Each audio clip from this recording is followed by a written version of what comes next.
kutero madmillow pande session vibes again rise again vamwe vari kuti Riddim Harina Zita asi ndotanga nekuritumidza zita ngoma ndinopinza ndira kusvika zvita ndonyenga mazvita tasvika panzvimbo kunge tsanga dzemumvura vanosheka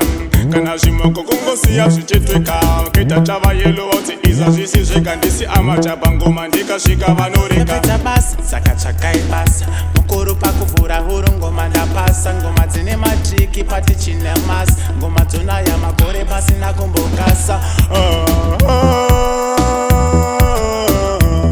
anotikunda Ndiyaniko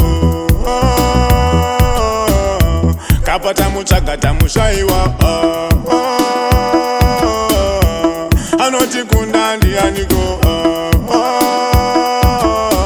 Cape Town tamutsvaga tamushayiwa ndapinda ndina madmillow ndagadzira ngoma mafanzi vakuti pulo DJ pulo turn up the volume start from the bottom andipere basa unge maused condom tine tuzvimoko zvikuru ngachiuno kangobata wangu ndinobvisa mazino sade kundiitira chidown kunge syndrome vibes again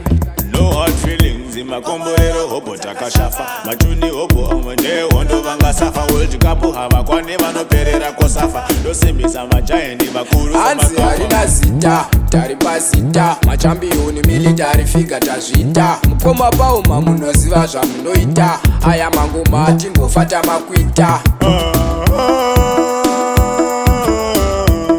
anotikunda Ndiyaniko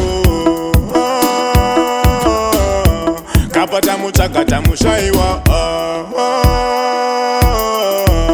anotikunda Ndiyaniko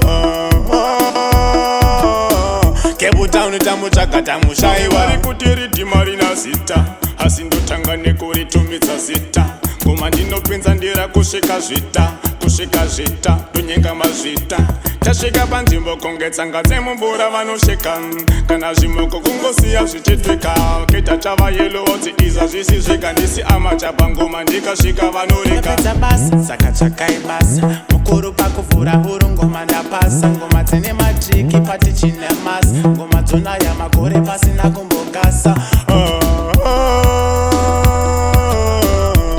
anotikunda Ndiyaniko kapata mutsvaga tamushayiwa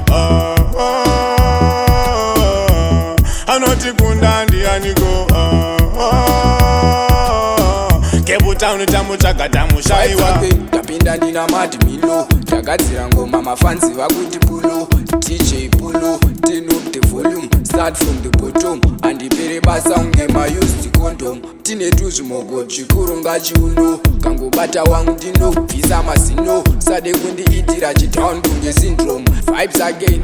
no hard feelings imakomborero hobo takashafa machuni hobo amwe nehondo vangasafa world cup havakwane vanoperera kosafa ndosimbisa majaendi makuru hanzi harina zita tari pazita machambiyoni military figure tazvita mukoma pauma munoziva zvamunoita aya mangoma atingofata makuita anotikunda Ndiyaniko kapata mutsvaga tamushayiwa anotikunda Ndiyaniko Cape Town tamutsvaga tamushayiwa